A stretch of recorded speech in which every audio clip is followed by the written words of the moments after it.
We're all aware of the atrocities that have been committed in Gaza during the last couple of weeks. It is absolutely heart-wrenching to watch. It genuinely disheartens me. My prayers are out there for the people of Palestine. These are very painful times for them, and we shall be praying for them. And obviously later on in the video I'll be giving practical advice as to what we can do regarding this situation as in our day-to-day lives. Now with that being said, this video is not a general overview of the entire situation. It's more of an entire in-depth political analysis in which we try to understand how Israel, despite being the blatant aggressor, has somehow managed to present itself as the victim on the international stage. And we'll also try to decipher Israel's motives and how it's looking to achieve those motives. So let's start off with how has Israel managed to present itself as the victim on the international stage? And to understand that, we must establish this very important concept. And that concept is that the Western media has the power to demonize whoever they want, whenever they want. You might be the most righteous, innocent person on this planet, but if they want to construct a narrative against you, you bet they can. And they'll do it so powerfully that everyone is going to believe them. They can construct a total narrative against you, an agenda against you, and paint a very evil picture of you. And this is not limited to a single person. This could be a group, a country, whatever. Now, keeping that in mind, let's look at what happened on the 8th of October in Gaza. So we know Hamas attacked Israel with some rockets, which Israel claims those attacks were unprovoked. Now, in my personal opinion, 75 plus years of occupation, bombing, killing, and slaughtering, maybe it is a bit of a provocation. I don't know. You tell me, is it? Now, when we look at this, there's actually an entire strategy behind this. It's not done for no reason. Israel isn't stupid. You need to understand that every move that Israel makes is precisely calculated, like a game of chess. Every move is precisely calculated to get to the checkmate. And we're going to get on to the checkmate later on in this video, like what their main incentive is or their main goal is. But let's just understand what the sort of technique behind what's happening in Gaza, or the strategy, one might say. And to understand the strategy, we must understand this entire game that's being played. Let's sort of sketch it down. We have the provocation, so you provoke the Palestinians. When the Palestinians are reach their boiling point and they're absolutely angry, they retaliate, as any normal sane person would. When the Palestinians retaliate, Israel then puts the victim card on itself. It plays the victim card. Then in the name of self-defense, it bombs Gaza to shreds. So then the narrative that's shown to the world is that, oh well, I did it in the name of self-defense. My country was under threat. So that's the essence of the strategy. It seems very simple, but it is much more in depth if we delve into the specifics of each step. So let's start with the first step, which is the provocation itself. So, you have Israeli policemen, for example, storming Al-Aqsa Mosque from time to time. So this is prior to, what happened October 8th. For a year or 2 years, in 2021, 2022, even 2023, you have Israeli policemen coming to Al-Aqsa Mosque, beating the worshippers, men, women, children. They do not care. That obviously puts the Palestinians to their boiling point. Not only that, then you have, from time to time, you have Israeli airstrikes in buildings in Gaza, and they claim that, there are Hamas leaders living in these buildings, in these residential areas, and they claim that these rockets are fired to kill them. Now, obviously, in the process, you have tons of children, women, men, innocent civilians who die. But the claim made is that, okay, we were, killing Hamas, or there was some Hamas leader located in this residential area. Now, when you show this to the international community, it doesn't seem as a big deal. So Israel doesn't seem as the blatant aggressor, because Israel is afraid to, be naked to the world as the blatant aggressor. So it maneuvers its moves in such a way that it's able to deceive the world from its inhumanity, its inhumane aggression. So you have these, I wouldn't call it small, but in the eyes of the international community, these are things that are maybe somewhat justifiable.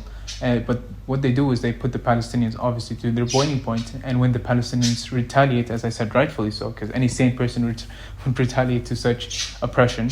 When they retaliate, and what happened on October the 8th, that was a form of a retaliation to what Israel has been doing to them for the past couple of years with these examples that I've mentioned.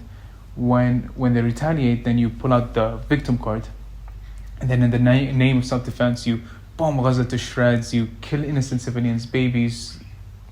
It doesn't matter to them. They do not care.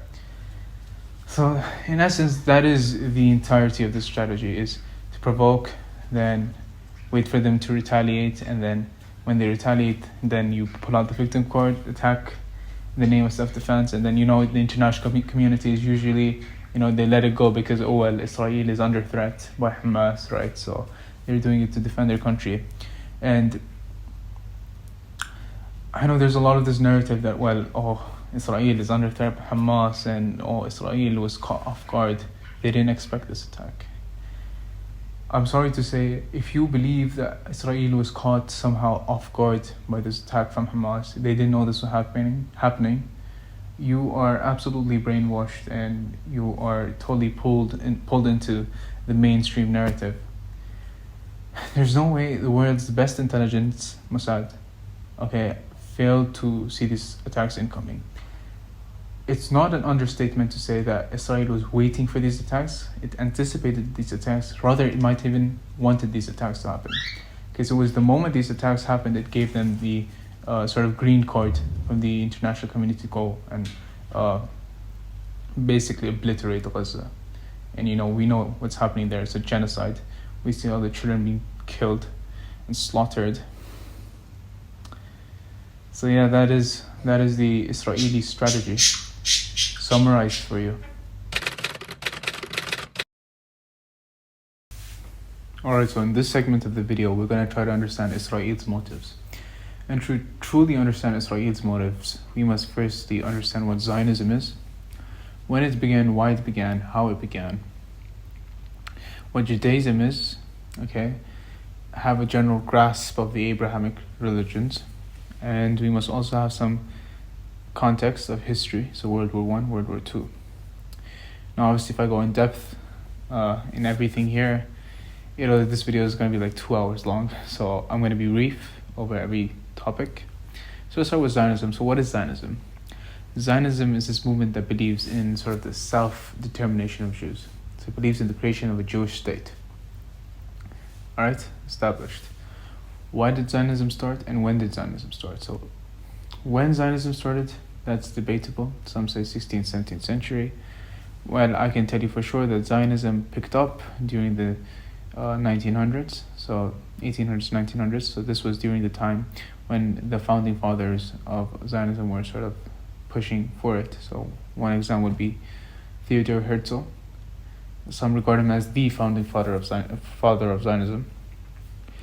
So Theodor Herzl was this elite Jew, rich, powerful, and then you have the Rothschilds, the Rockefellers. So all these elite Jewish families who were very powerful, very influential, who backed up Zionism. So there was this thing called the Zionist Federation, and all of these families and these influential Jewish sort of men were part of this federation. Why did Zionism start? Well, the mainstream narrative that we're told is that Zionism started because the Jews were being persecuted in Europe, and therefore they needed a homeland. And since the Jews were being persecuted in Europe and they needed the homeland, they came to Palestine. They mass murdered and slaughtered the Palestinians and then stole their land. But obviously they were being tortured in Europe, so maybe that gave them the excuse to come and do that. Well, anyways, that happened. That is the mainstream narrative, we're told, that they were persecuted, so they had to immigrate, and therefore that resulted in the creation of the State of Israel. And that was the entire Zionist movement, because it was out of the Zionist movement was out of mercy for the Jews.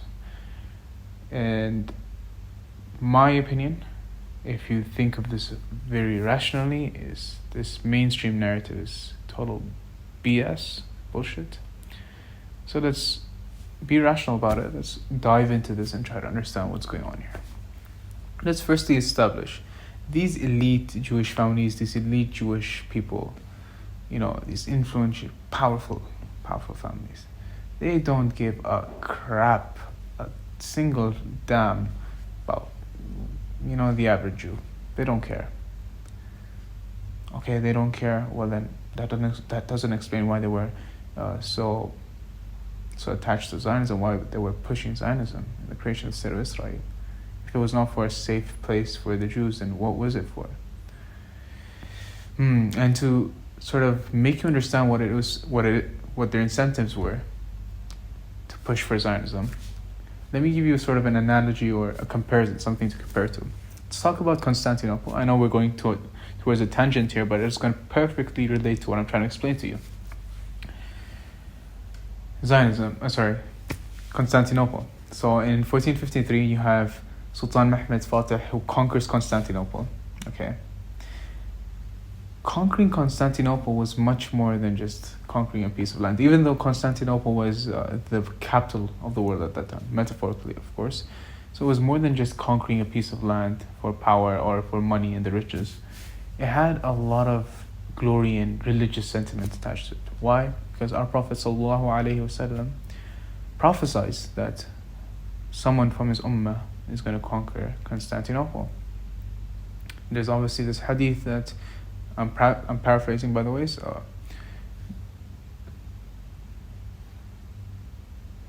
someone from my ummah will conquer Constantinople.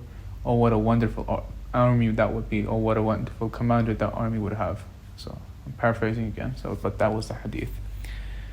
So again, a lot of religious, emotional sentiment attached to conquering Constantinople. So it was much more than just another conquest for the Ottomans. So every single Muslim troop in the Ottoman army was sort of devoted themselves to this cause. So this cause was much greater than the Ottoman Empire, much greater than the Sultan himself. It was something for Islam.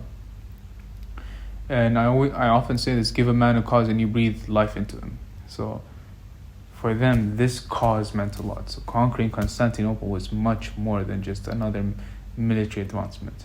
It was much more. A lot of religious sentiment attached to it. Okay? A lot of glory attached to it. Now let's compare this to Jerusalem and what happened during the 1900s. You have these elite Jewish families. They have all the money they want. They have all the power they want. They don't give a shit about the average Jew that's suffering in Europe. So what's their concern? Why would they push for Zionism? And it perfectly fits into this comparison. And to understand this comparison, you must understand Judaism. So in Judaism, they have these prophecies that obviously Jews don't believe that Jesus Christ, Isa alayhi salam, was the Messiah, so they still believe their Messiah is yet to come. Okay? So they believe their Messiah is yet to come. There's also prophecies in the Torah of the coming of that Israel will form again, so greater Israel, and when their Messiah comes, they will rule the world from Jerusalem. So that's their prophecies, and that their Temple Mount or Temple of Solomon will be rebuilt. So that's where Masjid al-Aqsa is. Their temple will be rebuilt there. So there's obviously a lot of these prophecies that only when this temple is rebuilt, their Messiah will come. Their Messiah is not divine according to their scriptures, but according to them, he will be a great leader. So let's dial back so we've understood that. So how does that relate to what happened in Constantinople? I've told you about these prophecies that they have and I've explained how prophecies and religious prophecies can have a lot of sentiment attached to it and how it could be a motivating factor for these people. Okay? Remember, as I've said, these are elite Jews. They have all the money in the world. They have all the power in the world. To them, money and power doesn't mean anything. It's this religious glory. It's this sentiment that's attached to Jerusalem. It's something that they would like to devote their life to as a cause. As I've said, when you have all that money and you have all that power, life, what is the purpose of life? And for many people, the purpose of life is not money or anything. It then becomes devoting yourself to a cause. And part of the cause is actually to gain power. In my opinion, my philosophy is that We don't chase money, we chase power. But the reason we go for money is because money is the biggest enabler to power. See, money is the quickest route. Once you have money, you can get to power pretty easily if you use it correctly. So we all want power. But then it's power combined with sort of religious sentiment, I would say. So they didn't really need any money, they didn't really need any more influence, they had it all. But for them, just having Jerusalem and that cause, devoting your life to this religious cause, for your religion, that played a major role for them. In fact, I'd say it is the reason why Israel exists today. And modern day Israel, believe it or not, their politics, their moves, their agendas, every single step on this, every single move in the chessboard that Israel makes is attached to their religious sentiments, is attached to their religious prophecies. I know it sounds very unbelievable. It sounds far-fetched, but it isn't. Because to you, I know why it sounds far-fetched to you, because anything that deviates slightly from the mainstream sort of narrative seems like a conspiracy theory to you, because you've been brainwashed to that extent. Anything that seems, if you use your rationale and you start to analyze anything, and I say something to you, it's going to seem conspiracy theory to you, because you've been programmed that way. So you need to deprogram yourself and sort of open your eyes to the reality. Because what do you think? Oh, Israel is here to have a safe place for the Jews?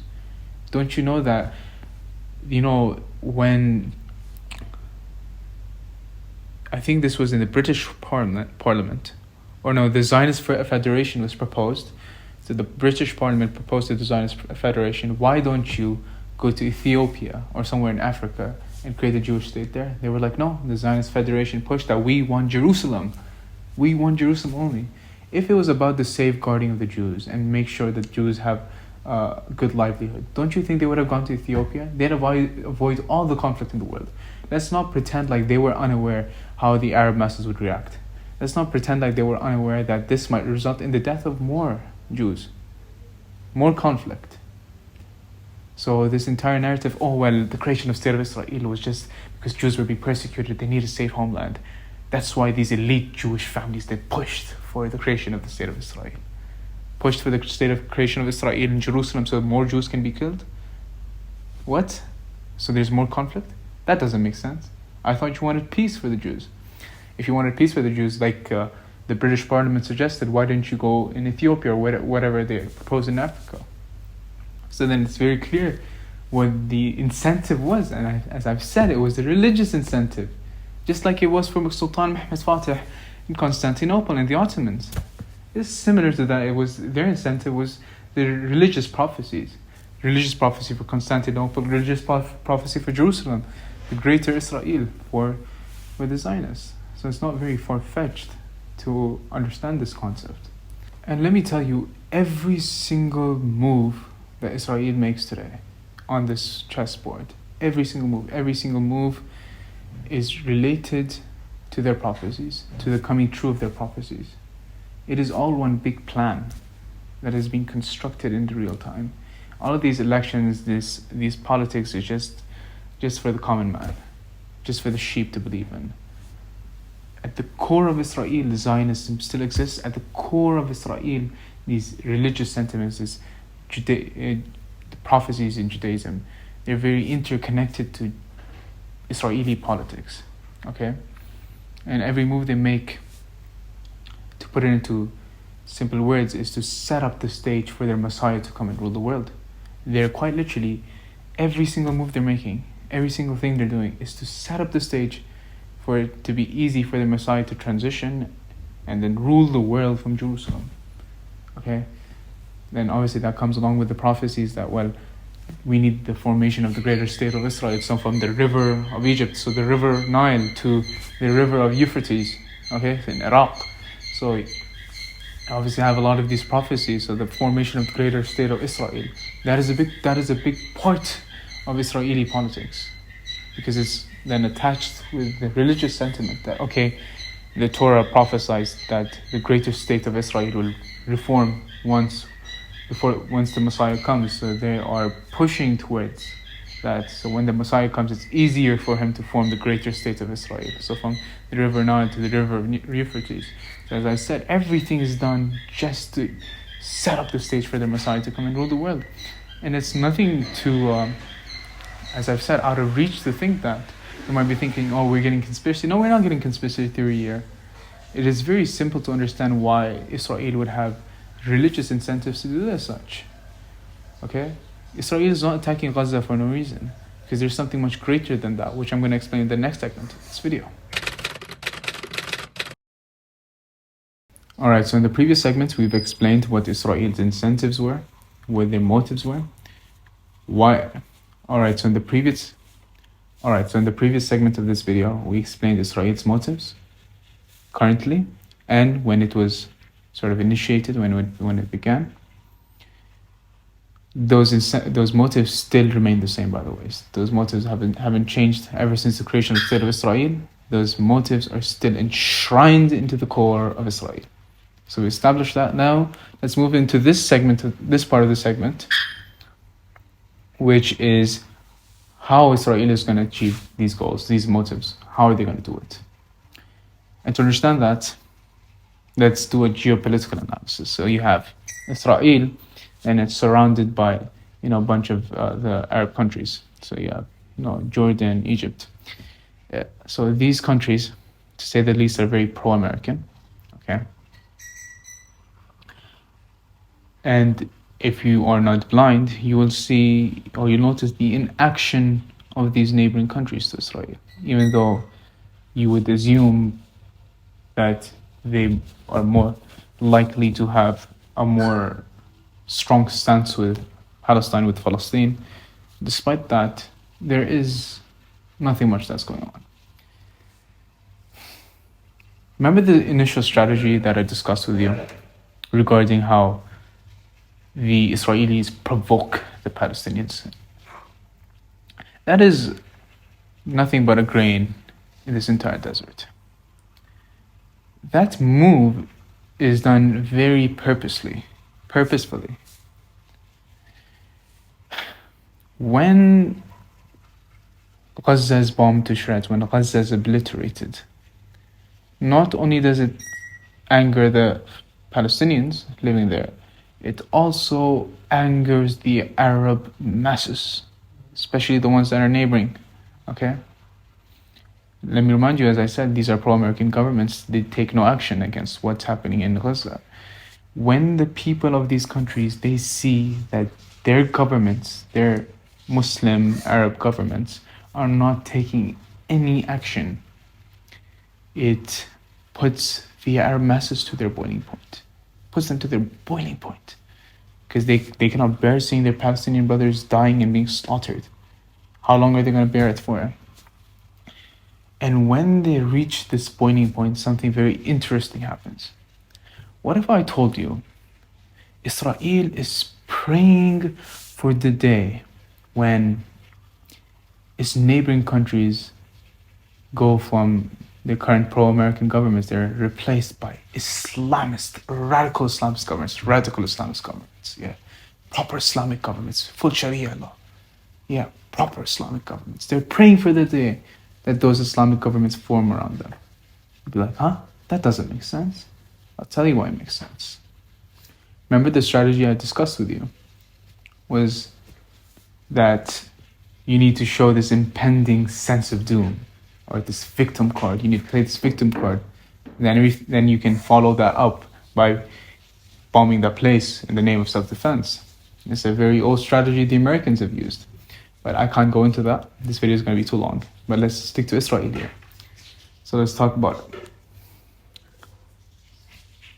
When these Islamic or radical Islamist governments form around them, because the people topple over current, neighboring governments of Israel, because they're angry of the inaction of their countries, okay?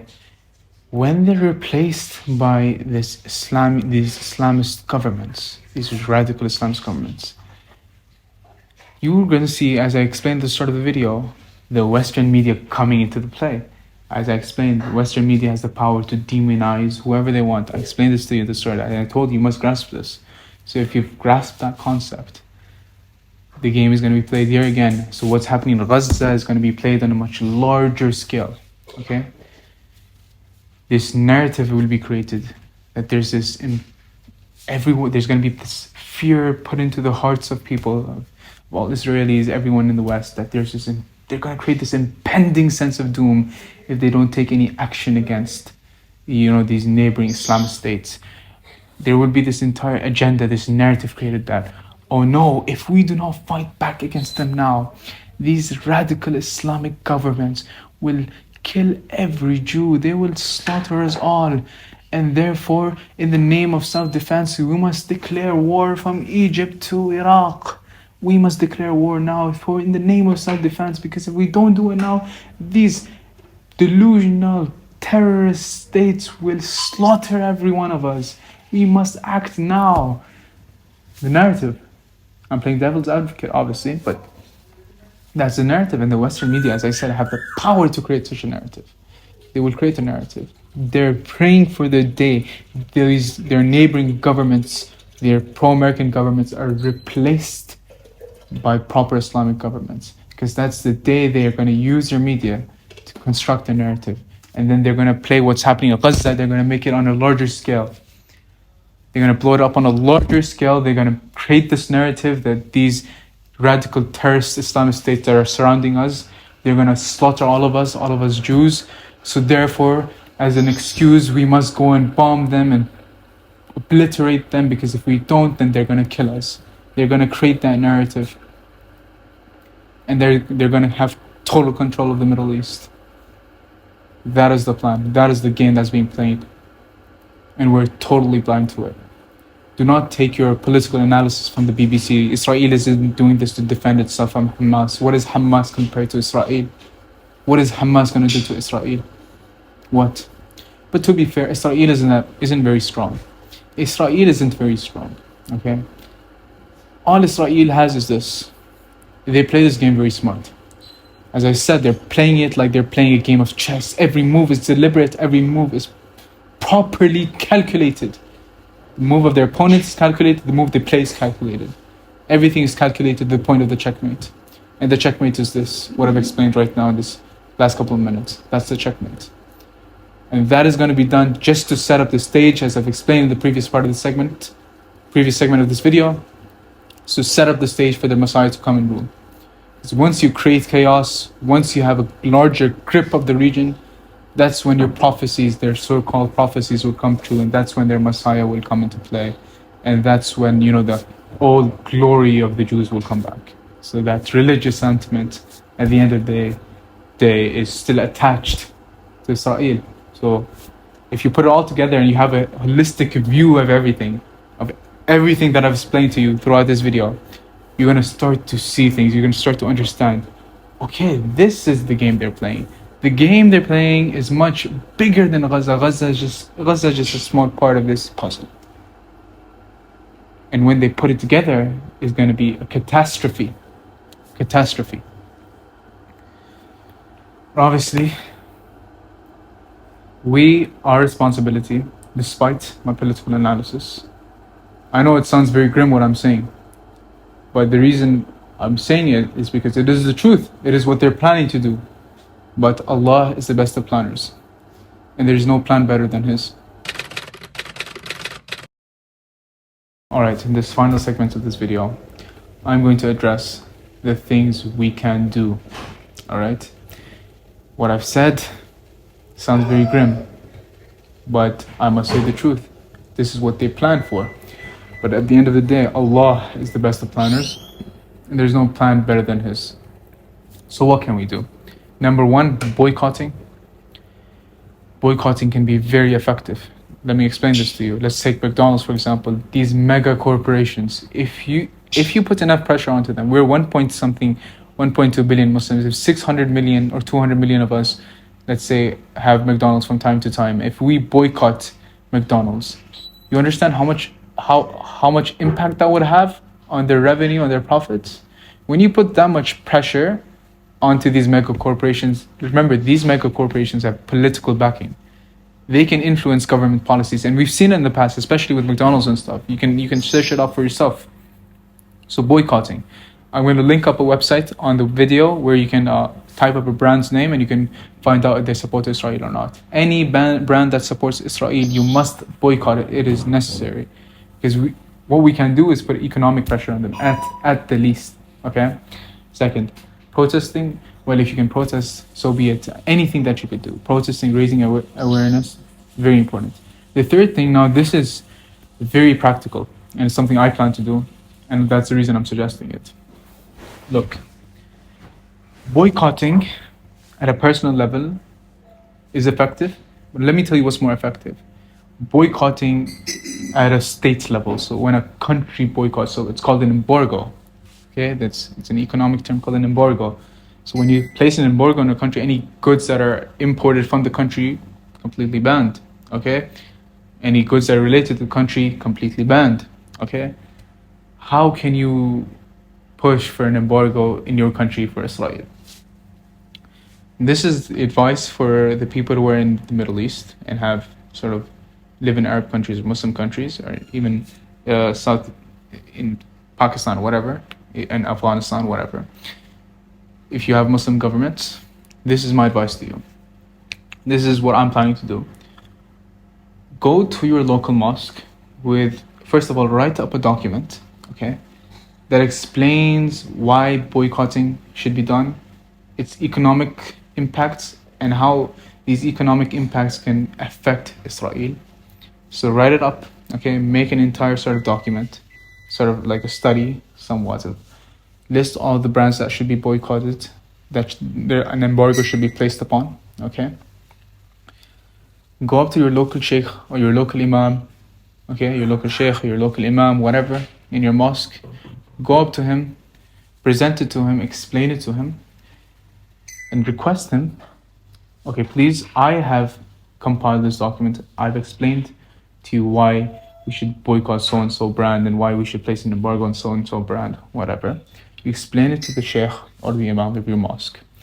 And you request him to pass this on, this sort of amendment, this request, or this resolution, to someone of a higher caliber, so some sheikh who's bigger than him, his teacher. What I'm trying to suggest is, or what I'm trying to do, so I'm planning to do this, is I'm trying to create a chain reaction. Obviously, I cannot go up to some ulama and ask him to give me a fatwa on this, right? I don't have access to that. Neither you probably don't either. But your sheikh might know a sheikh who's bigger than him, might know a sheikh who might know an ulama, who might know this, this scholar who has the power to declare a fatwa, well known. So if we can start a chain reaction, right, where your sort of resolution is passed on, who knows, if at least one or two fatwas are given, and I'm telling you, these fatwas have a lot of impact, right? Fatwas from renowned scholars, for example, they can have political influence. They will have political influence. They will have political influence. The problem is that these scholars are sleeping. So it's very important for us to put pressure onto them. We cannot directly contact them, but let's try to create this sort of chain reaction. So I don't care where you are in the world, as long as you're in like an Arab Muslim country, or Muslim country in general, you can try this. Is go up to your local imam's mosque, local mosque imam, have a document, okay? Using the document, have all the information as to why these brands should be boycotted, include all your studies, whatever. Explain it to your imam, your sheikh, and ask him to pass it on. And let's try to create a chain reaction. Because the moment we get a couple of fatwas, then maybe it is pretty likely that the government might be pressured. Not even pressured, the government might have to just take action, because at the end of the day, if you claim to be a Muslim country, at a large amount of scale, if enough ulama or enough scholars of the country give a fatwa that, okay, so-and-so brand must be boycotted, then the country sort of bound, the government sort of bound to then pursue legal action or pursue sort of an embargo.